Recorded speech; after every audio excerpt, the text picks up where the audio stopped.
कक्षा 11 राष्ट्रीय विज्ञान की कक्षा में हम भारतीय संविधान में मूल अधिकारों से संबंधित शीर्षक की चर्चा कर रहे थे। इसके अंतर्गत हमने देखा था कि मूल अधिकार कौन कौन से भारतीय संविधान में दिए गए हैं। सबसे पहला है मूल अधिकार आपका समता का अधिकार, अनुच्छेद 14 से लेकर अनुच्छेद 18 आपको 5 अनुच्छेद। अनुच्छेद 14 कहता है कि विधि के समक्ष समता एवं विधियों का समान संरक्षण। अनुच्छेद 14 कहता है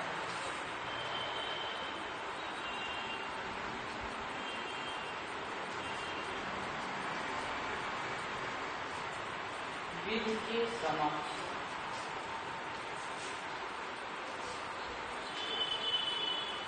समता एवं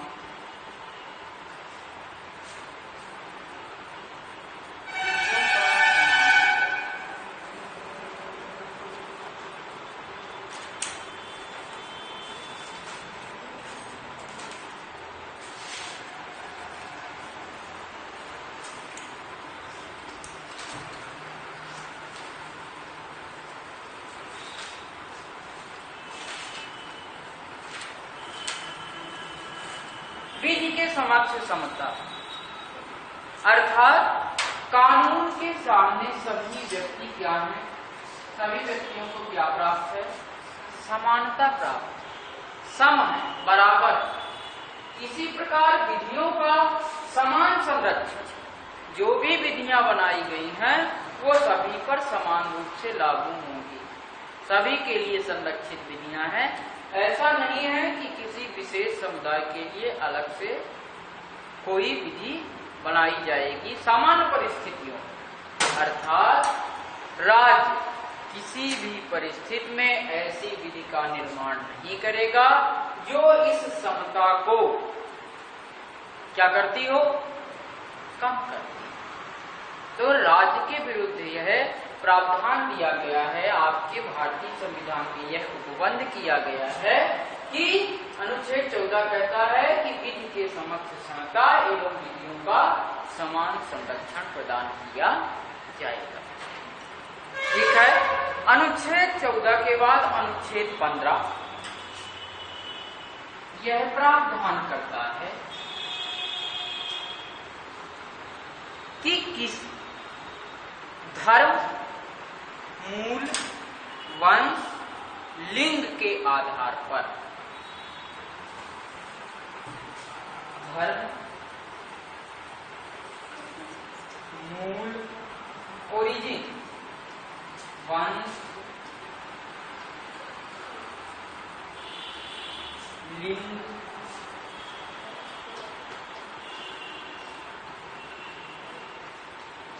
और जन्म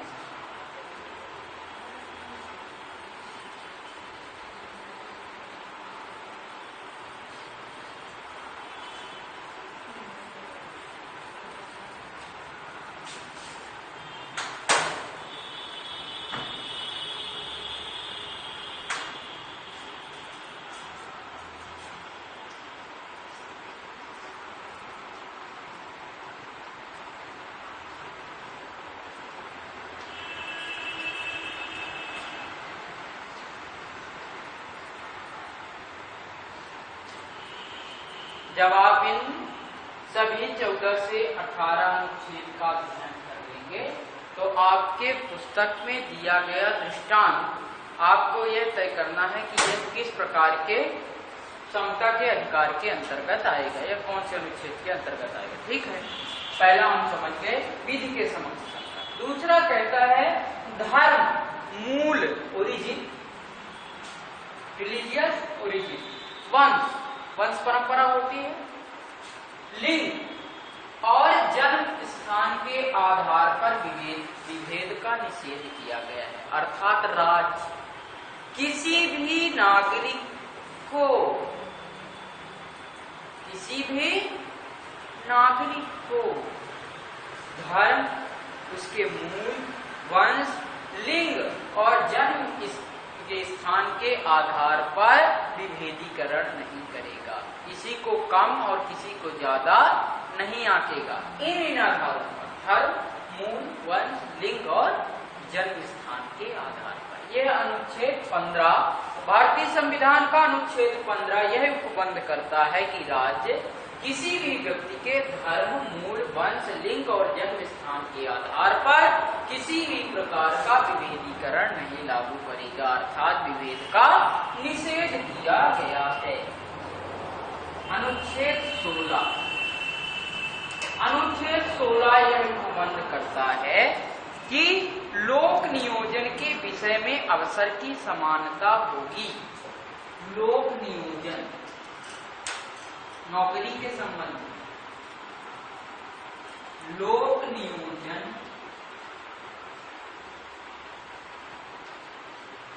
के संबंध में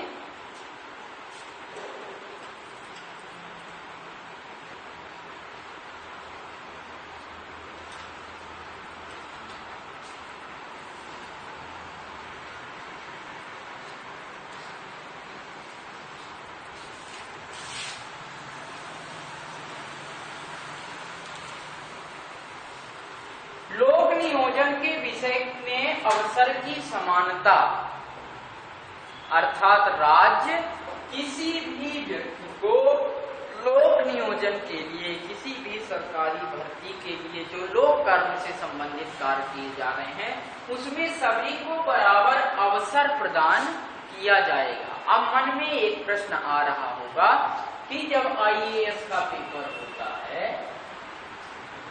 तो उसमें जर्नल को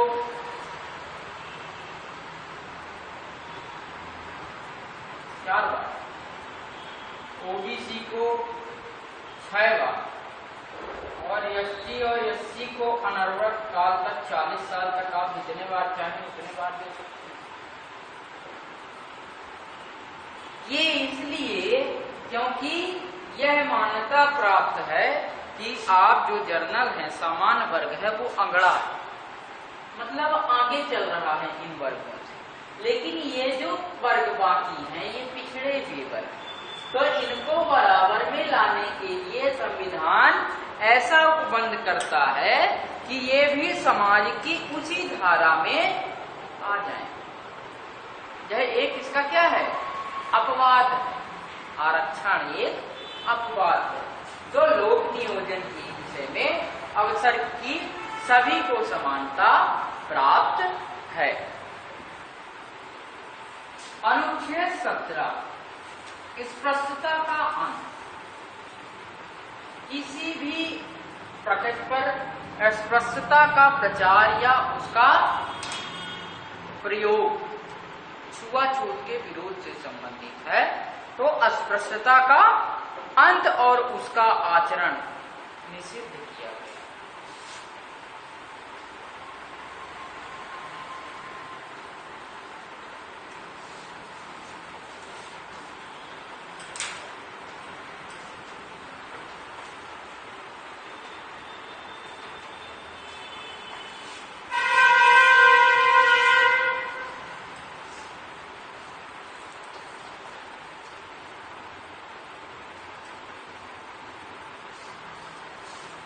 यह राज्य और व्यक्ति दोनों के लिए ही लागू होगा।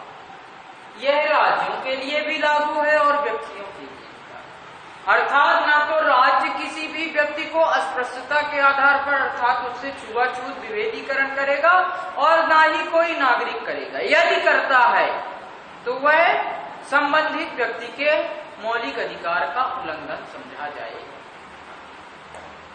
छुआछूत का विरोध। अनुच्छेद 17 कहता है अस्पृश्यता का अंत। छुआछूत को पूरी तरह से समाप्त कर दिया गया है और उसका आचरण यदि आप उसे किसी भी प्रकार से व्यवहार में लाते हैं तो ये निषिद्ध किया गया है। इसे आपको नहीं करना। का तात्पर्य है कि आप किसी भी व्यक्ति को एक अलग दर्जे के रूप में समझकर उससे व्यवहार नहीं कर सकते। एक कुलीन वर्ग का व्यक्ति निम्न वर्ग के व्यक्ति से विभेदीकरण इस आधार पर नहीं करेगा कि वह अछूत है। बात समझ में आ रही है? तो अस्पृश्यता का अंत कर दिया गया है और उसका आचरण किसी भी परिस्थिति में उसका आचरण निषिद्ध कर दिया गया है। आचरण का तात्पर्य है, मान लीजिए कि आप एक कलम लिए हुए हैं और इस कलम को आप अपने सहपाठी के साथ बैठे हैं, उसमें एक आपका सहपाठी किसी उच्च वर्ग का है और दूसरा सहपाठी निम्न वर्ग का। आप उस पेन को देना उच्च वर्ग के लिए उचित समझते हैं लेकिन निम्न वर्ग के लिए नहीं समझते उचित। तो ये आचरण आपका क्या है? निषिद्ध किया गया है। अर्थात इस प्रकार का आचरण आपको अनुच्छेद 18 उपाधियों का अंत कर, सेना या विद्या संबंधी सम्मान के सिवाय सभी प्रकार की उपाधियों पर रोक लगती है। कौन कौन से? सेना और विद्या संबंधी।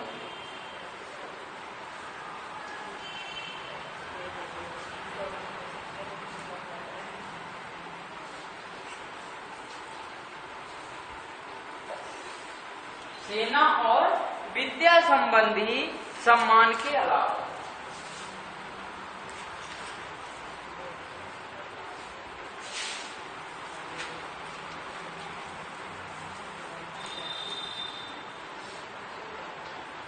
सभी प्रकार की उपाधियों का अंत कर दिया गया है।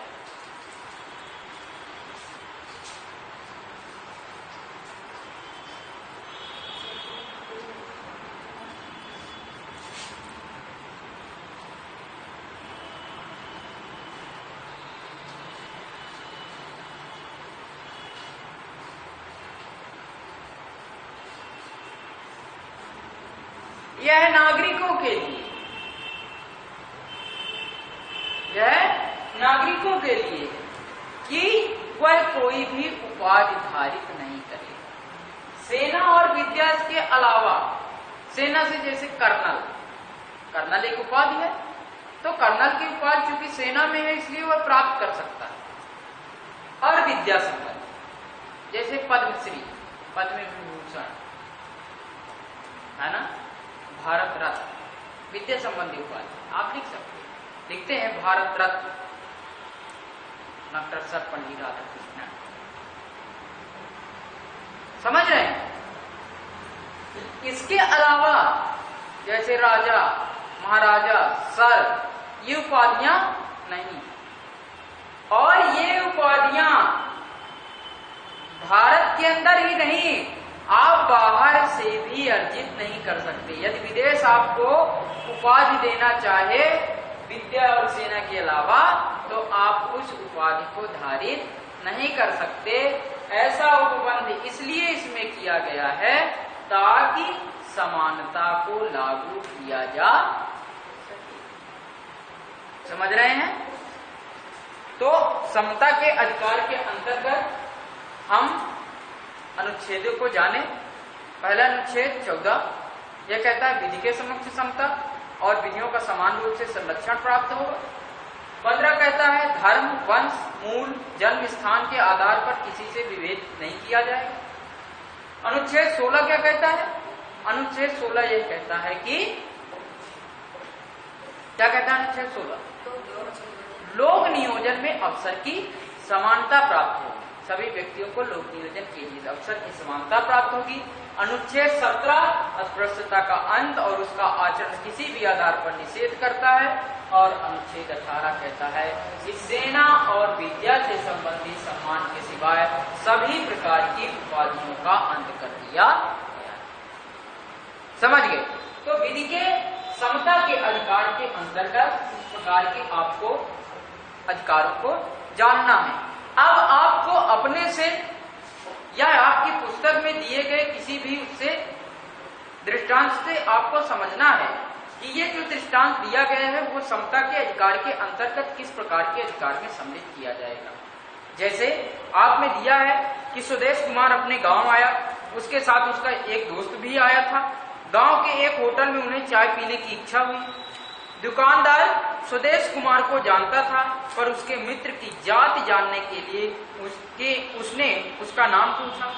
उसके बाद दुकानदार ने स्वदेश कुमार को तो एक सुंदर कप में चाय दी, लेकिन उसके दोस्त को कुल्हड़ में चाय दी, क्योंकि वह दलित था।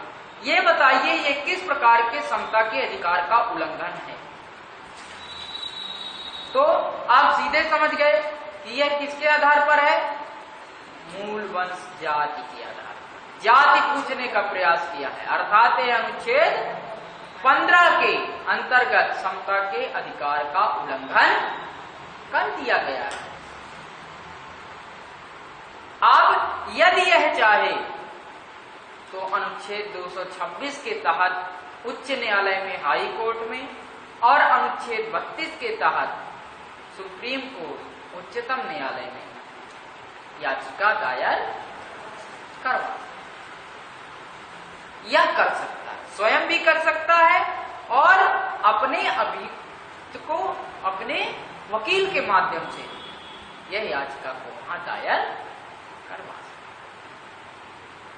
है। या आपको ऐसा लगता है कि इसके साथ उल्लंघन हुआ है, तो आप भी, अन्य व्यक्ति भी उसकी ओर से वह शिकायत दर्ज करा सकता। समझ में आ रही? दूसरा है, टेलीविजन के एक चैनल में समाचार पढ़ने वाले कुल 10 सदस्यों में से केवल 4 को यह आदेश दिया गया कि आगे वे समाचार ना पढ़ें। वे सभी महिलाएं थीं। इसका कारण यह बताया गया कि वे सभी 45 वर्ष की उम्र को पार कर चुकी हैं, लेकिन उस अवस्था को पार कर चुके 2 पुरुषों पर यह प्रतिबंध नहीं लगाया गया। ऐसा क्यों या किस आधार पर यह विभेद है? लिंग के आधार। अनुच्छेद 15 समता के अधिकार का यहाँ उल्लंघन हो गया। तो ये भेदभाव की स्पष्ट उदाहरण है। एक में जाति, दूसरे में लिंग के आधार पर भेद किया गया है। आपकी राय में क्या ऐसा भेदभाव उचित है? यह आपको सोचना है और इसके बाद आपको लिखना है कि यह भेदभाव अनुचित क्यों, इससे क्या क्या समस्याएं उत्पन्न हो सकती हैं आपके समाज में। समता का अधिकार ऐसे और अन्य प्रकार के भेदभाव को समाप्त करने का प्रयास करता है। यह सार्वजनिक स्थलों जैसे दुकान, होटल, मनोरंजन स्थल, कुआं, स्नान घाट आदि पूजा स्थलों में समानता के आधार पर प्रवेश देता है। आपने अभी देखा था पिछले वर्षों में कि कई स्थान पर लिंग के आधार पर महिलाओं को पूजा नहीं करने दी जाती थी, लेकिन सुप्रीम कोर्ट ने इसका संज्ञान लिया और उसने यह आदेश दिया कि किसी भी नागरिक को लिंग के आधार पर विभेदीकरण नहीं किया जाएगा। और अनुच्छेद 15 के अंतर्गत यह स्टेटमेंट दिया गया कि अब महिलाएं भी उस स्थान पे जहां पुरुष पूजा कर सकते हैं वहां महिलाएं भी पूजा कर सकती हैं। क्यों नहीं कर सकती? तो इस प्रकार से सुप्रीम कोर्ट ने उसे आदेशित किया। केवल धर्म, मूल वंश, जात, लिंग, जन्मस्थान या किसी भी अदर प्रवेश के लिए भेदभाव नहीं किया जाएगा। लोक सेवाएं, आप ये सारी चीजें आप पढ़ चुके हैं। अनुच्छेद 16 का खंड 4 आपकी पुस्तक में दिया हुआ है कि इस अनुच्छेद की कोई बात राज्य को पिछड़े हुए नागरिकों के किसी वर्ग के पक्ष में जिनका प्रतिनिधित्व राज्य की राय में राज्य के अधीन सेवाओं में पर्याप्त नहीं है, नियुक्तियों या पदों के आरक्षण का प्रावधान करने से नहीं रोकेगी। आपने अनुच्छेद 16 देखा था। अनुच्छेद 16 क्या था? सभी को लोक नियोजन में समानता की अवसर प्रदान किया जाएगा। लेकिन उसी अनुच्छेद का खंड 4 कहता है, 16 का 4, आप देखें पेज नंबर 32 पर लिखा है अनुच्छेद 16 का 4 लिखा है इस अनुच्छेद की कोई बात, अर्थात अनुच्छेद 16 की कोई भी बात, वही लोक अवसर पर नियोजन की समानता की कोई भी बात राज्य को पिछड़े हुए नागरिकों के किसी वर्ग, मान लीजिए पिछड़ा नागरिक है, पिछड़े में ओबीसी भी, एसटी भी, एससी भी और कई वर्ग आ सकते हैं इसमें निचले क्रम में, तो इस वर्ग के पक्ष में जिनका प्रतिनिधित्व राज्य की राय में राज्य के अधीन सेवाओं में पर्याप्त नहीं, मतलब उनका प्रतिनिधित्व उस क्षेत्र में कम है, उस वर्ग विशेष का। मान लीजिए आपके विद्यालय में भर्ती निकली शिक्षक पद की। अब शिक्षक पद की भर्ती निकली कितनी? 6। मान लीजिए आपके विद्यालय में 6 शिक्षक भर्ती निकली।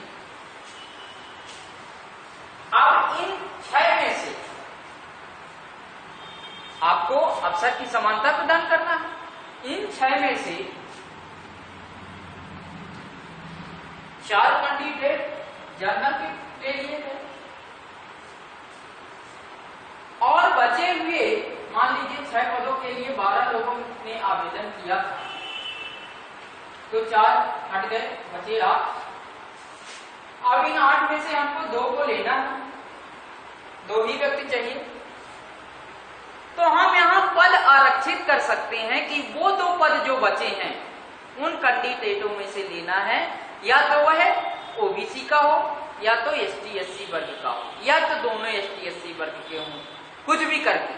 कहने का तात्पर्य ये है कि इनका बाहुल्य नहीं होना चाहिए, उनका भी कुछ न प्रतिनिधित्व जो है वो संस्था में होना चाहिए। इसी प्रकार से राज्य यह उपबंध करता है। जब आप आरक्षण की बात करते हैं कि आरक्षण बहुत बेकार है, आरक्षण नहीं होना चाहिए, तो आरक्षण इसीलिए सरकार लाई। आरक्षण किस लिए सरकार लाई है? समता को लागू करने के लिए। इसका विरोध होता है कि यह समता का क्या करता है? विखंडन कर देता है। आरक्षण यदि किसी को दे दिया गया मतलब अब समानता को क्या कर दिया गया? डिस्टर्ब कर दिया गया। लेकिन ऐसा नहीं है। वो जो पिछड़ा हुआ वर्ग है उसको एक समाज की धारा में लाने के लिए ऐसा प्रयास किया गया है, इसलिए आरक्षण लागू किया गया है। और यह कहा गया कि जब सभी वर्ग समान रूप से एक कतार में हो जाएंगे, समाज की एक प्रक्रिया के अंतर्गत गिने जाने लगेंगे, उस समय से आरक्षण समाप्त कर दिया जाएगा। लेकिन इसकी बहुत विसंगति यह है कि जो वर्ग उच्च हो गया है वही वर्ग उसका आप देखिए निम्न वर्ग में जिसका पिता किसी सरकारी पद पर है, केवल उसी का बालक या उसी के परिवार का ही सदस्य कोई न कोई पद प्राप्त करता है। वास्तव में जो पिछड़े हुए हैं उन्हें इस आरक्षण का लाभ प्राप्त, यह एक विसंगत की बात, सामाजिकता की बात, समझ रहे हैं? तो इस प्रकार से आप यह बात आरक्षण से संबंधित अनुच्छेद 16 का खंड 4 पर देख चुके हैं। वास्तव में संविधान का अनुच्छेद 16(4) साफ साफ कहता है कि आरक्षण जैसी नीति को समानता के अधिकार के उल्लंघन के रूप में नहीं देखा जा सकता। यदि आप संविधान की भावना देखें तो आप पाएंगे कि अवसर की समानता के अधिकार को पूरा करने के लिए यह जरूरी है कि नहीं है? आपको लगता है कि अवसर की समानता के लिए यह जरूरी है कि नहीं? बिल्कुल जरूरी है। यदि आप इस प्रकार के आरक्षण को लागू नहीं करेंगे तो वह जो वर्ग है, जो पिछड़ा हुआ वर्ग है, वो कभी भी समाज की मूल धारा से नहीं जुड़ पाएगा। अब आपको एक भावात्मक दिया गया है प्रश्न। आप एक न्यायाधीश हैं, अब ये मान लीजिए आप न्यायाधीश हो गए, आप एक जज हैं। क्या कहता है? आप उड़ीसा के पुरी जिले के दलित समुदाय के एक सदस्य, हदिबंध से एक पोस्ट कार्ड मिलता है।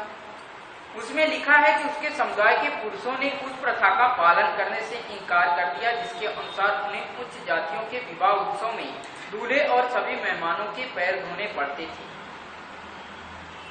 इसके बदले उस समुदाय की 4 महिलाओं को पीटा गया और उन्हें निर्वस्त्र करके घुमाया गया।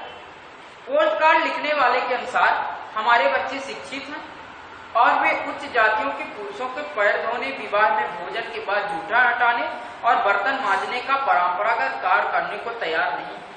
यह मानते हुए कि उपर्युक्त तथ्य सही है, आपको निर्णय करना है कि क्या इस घटना में मौलिक अधिकारों का उल्लंघन हुआ है। आप इसमें सरकार को क्या करने का आदेश दें? आपको विचार करना है कि ये जो दिया गया तथ्य है ये सही है, और आप एक न्यायाधीश हैं, आपको एक पोस्ट कार्ड के द्वारा सूचना मिली कि ऐसा ऐसा ऐसा ऐसा फला फला बात। एक पढ़ा लिखा वर्ग वो परंपरागत जो देखिए ऊपर लिखा है कि उस प्रथा का पालन करने से इनकार कर दिया। यह एक प्रथा चली आ रही कि जो दलित समुदाय है वो उच्च वर्ग के यदि विवाह स्थल में या कहीं भी सम्मिलित होता है तो क्या करेगा, पैर धोने का कार्य दलित करेगा, जूठन उठाने का कार्य दलित को करना पड़ेगा, और यदि नहीं करेगा तो उसे हम क्या करेंगे, जबरदस्ती उससे कार्य करवाएंगे। तो आप बताएंगे यहां कि क्या हुआ है, किस चीज का, यहां किसके आधार पर है ये। आप तो पहले ये देखिए, चूंकि आप न्यायाधीश हैं तो आपको यह समझना पड़ेगा ये समता के अधिकार के तहत किस अधिकार का उल्लंघन किया गया।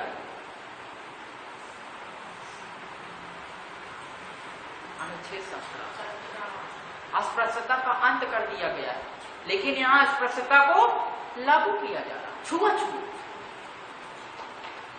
किया जा रहा है, समझ रहे हैं। तो आप इसके आधार पर अब आप सरकार को क्या कहेंगे, किस चीज के लिए कहेंगे, वो आदेश भी आपको लिखना है। ठीक है, आप लिखिए और फिर जांच कराइए।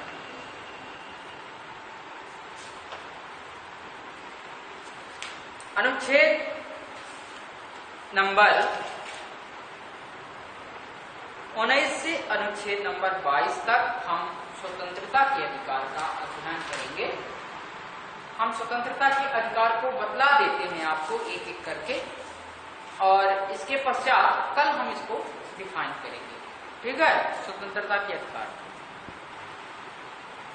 आपको अनुच्छेद 19 से 22 तक स्वतंत्रता के अधिकार का अध्ययन करना है। अनुच्छेद 19 6 प्रकार के अधिकारों की स्वतंत्रता देता है। यह 6 प्रकार की स्वतंत्रता वाक एवं अभिव्यक्ति की स्वतंत्रता व्यक्ति को प्रदान करता है कि व्यक्ति अपने किसी भी विचार को कहीं भी अभिव्यक्त करने के लिए क्या है, स्वतंत्र है। लेकिन यह स्वतंत्रता सामाजिक नियमों के अनुकूल होगी। ये नहीं कि आपको बोलने की स्वतंत्रता है तो आप किसी को गाली देना शुरू कर दें। समझ में आ रही बात। फिर दूसरा है, जब बोलने की स्वतंत्रता होगी तो आपको सम्मेलन करने की स्वतंत्रता हो जाएगी। तो याद करने के लिए ऐसा है, तो सम्मेलन करने की स्वतंत्रता अर्थात कोई भी व्यक्ति शांतिपूर्ण ढंग से सामान्य परिस्थितियों में, ये नहीं कि धारा 144 लागू है आप कहें नहीं हम आज सम्मेलन करेंगे, आज हम मीटिंग करने वाले हैं, करेंगे ही करेंगे, अब क्या कर लेंगे, हमको स्वतंत्रता प्राप्त नहीं है। सामान्य परिस्थितियों के तो सम्मेलन करने की स्वतंत्रता। जब सम्मेलन बनेगा तो आप कोई भी संघ भी बना सकते हैं, अपना एक समूह का निर्माण भी कर सकते हैं, तो संघ बनाने की स्वतंत्रता। फिर कहता है कि संचरण, कहीं भी आपको भ्रमण करने की स्वतंत्रता है, लेकिन सामान्य परिस्थितियों में, फिर से वही बात, सामान्य परिस्थितियों में संचरण करने की स्वतंत्रता है। ये नहीं कि लागू हो गया 8 बजे के बाद कोरोना काल में कोई बाहर घूमता हुआ पाया गया, 20 लाठी और 500 रुपये जुर्माना। नहीं, हम स्वतंत्र है भाई। कैसे स्वतंत्र? अनुच्छेद 19 के अंतर्गत हम स्वतंत्र है, कभी घूमने के लिए आप कैसे रोक सकते हैं? सामान्य परिस्थिति की बात की। तो संचरण करने, कहीं भी घूमने या भ्रमण करने की स्वतंत्रता आपको अनुच्छेद 19 के अंतर्गत प्राप्त होती है। 5वां कहता है कहीं भी निवास करने की स्वतंत्रता। इसके लिए आपको क्या करना होगा, कहीं भी निवास यदि करते हैं आप तो क्या करना होगा, परमिशन लेना होगा। ये नहीं कि आप मन मौजी जिसके घर में चाहे उसके घर में घुस जाए, चलिए आज से हमारा निवास यहाँ है, आप जाए दूसरी जगह देखिए, ऐसा। और कहीं भी वृत्ति, व्यापार या रोजगार करने की स्वतंत्रता आपको प्रदान की गई है। ये देखिए यहाँ आपने भी लिखा, भाषण और अभिव्यक्ति की, शांतिपूर्ण ढंग से कहीं भी जमा होने की और सभा करने की, संगठित होने की, भारत में कहीं आने जाने का, भारत के किसी भी हिस्से में बसने और रहने का, कोई भी पेशा या व्यापार चुनने का। मोस्ट इंपोर्टेंट ये ध्यान रखें आप कि भारतीय संविधान के मूल अधिकार को आप पढ़ रहे हैं। ये नहीं कहें कि इसमें लिखा था कि कहीं भी घूमने की स्वतंत्रता हम चले जाएंगे अमेरिका बिना वीजा के? ऐसा नहीं है, वहां आपको परमिशन लेना पड़ेगा। आप वहां स्वतंत्र केवल भारत में भी वहां जहां सामान्य रूप से आदमी जा सकता है, ये नहीं कि आप कहते हैं कि अब हम ऑर्डिनेंस फैक्ट्री में जाएंगे जहां गोला बारूद जमा होता है वहां हम घूमने जाएंगे। ऐसा नहीं है, वहां आप नहीं जा सकते बिना किसी अनुमति। समझ रहे हैं? अनुच्छेद 19 के अंतर्गत प्रश्न पूछा जा चुका है कई दफा कि अनुच्छेद 19 के बताइए किस अनुच्छेद के अंतर्गत प्रेस की स्वतंत्रता प्राप्त है। प्रेस समाचार पत्र भी और ये टेलीविजन का जो आता है समाचार वगैरह, तो प्रेस की स्वतंत्रता इसलिए प्राप्त है, किस अनुच्छेद के अंतर्गत प्राप्त है? यही अनुच्छेद 19 के अंतर्गत वाक एवं अभिव्यक्ति की स्वतंत्रता के अंतर्गत प्राप्त है। यदि कोई भी व्यक्ति किसी भी व्यक्ति के बारे में जो संसद का सदस्य या विधानमंडल का सदस्य है, यदि उसके किसी भी सत्य बात को क्या करता है? प्रकाशित करता है, समाचार पत्र या वीडियो में दिखलाता है, तो उस व्यक्ति पर ना तो दीवानी और ना ही फौजदारी मुकदमा भारत के किसी भी न्यायालय में लागू किया जा सकता है। कभी भी भारत के किसी भी न्यायालय में उसका पिटीशन दायर नहीं किया जा सकता। ये स्वतंत्रता है भारतीय व्यक्ति की। इसलिए आपको समाचार पत्रों में दिए गए जो न्यायाधीश के आप देखिए फ्रंट पेज पर दिए रहते हैं, जो भी आदेश निर्णय आते हैं उनका आप कटिंग करके रखिए। ये इम्पोर्टेंट है, आपको बाद में मदद करेंगे समय के साथ। तो स्वतंत्रता के अधिकार के अंतर्गत हम अनुच्छेद 19 को देखें। अब अनुच्छेद 20 को देख लेते हैं। अनुच्छेद 20 यह कहता है कि अपराधों के दोष सिद्ध के संबंध में संरक्षण। अपराधों के दोष सिद्ध के संबंध में संरक्षण किस प्रकार से प्राप्त होगा, ये हम आपको कल बताएंगे।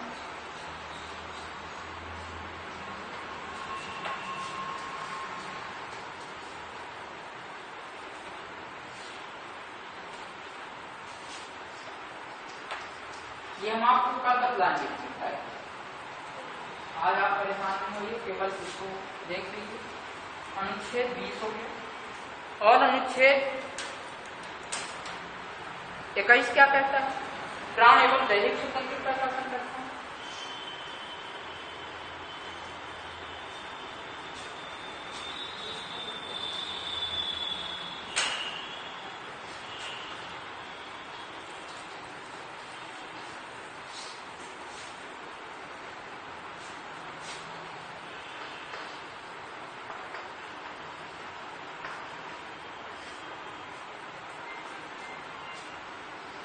अनुच्छेद 21 का ही खंड है।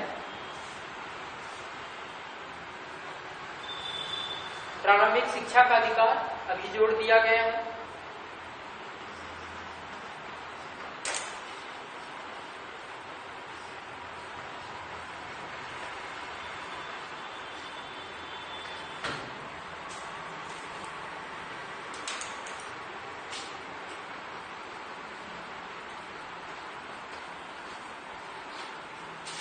और अनुच्छेद 22 कुछ दशाओं में गिरफ्तारी और निरोध से संरक्षण, मतलब अभिव्यक्तियों और सजा पाए लोगों के अधिकार।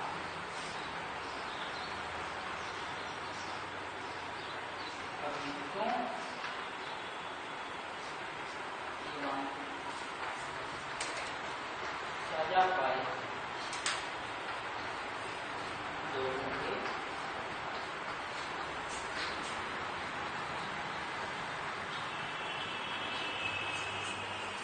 इस प्रकार से अनुच्छेद 19 को जाने, अनुच्छेद 20, अनुच्छेद 21, लेकिन अनुच्छेद 21 का ये खंड अभी जोड़ा गया है अनुच्छेद 22 से। तो आपने यह भी जाना था कि कौन से अनुच्छेद, दो अनुच्छेद जो है वो कभी भी निलंबित नहीं किए जा सकते, अनुच्छेद 20 और 21 आपने देखा था। कि कौन से दो अनुच्छेद कभी भी निलंबित नहीं किए जा सकते? अनुच्छेद 20 और 21। तो अनुच्छेद 20 में क्या है और अनुच्छेद 21 में क्या है, ये आप हमेशा ध्यान रखें। ठीक है, आज की कक्षा यहीं तक। अब आपकी अगली कक्षा नेक्स्ट क्लास में होगी।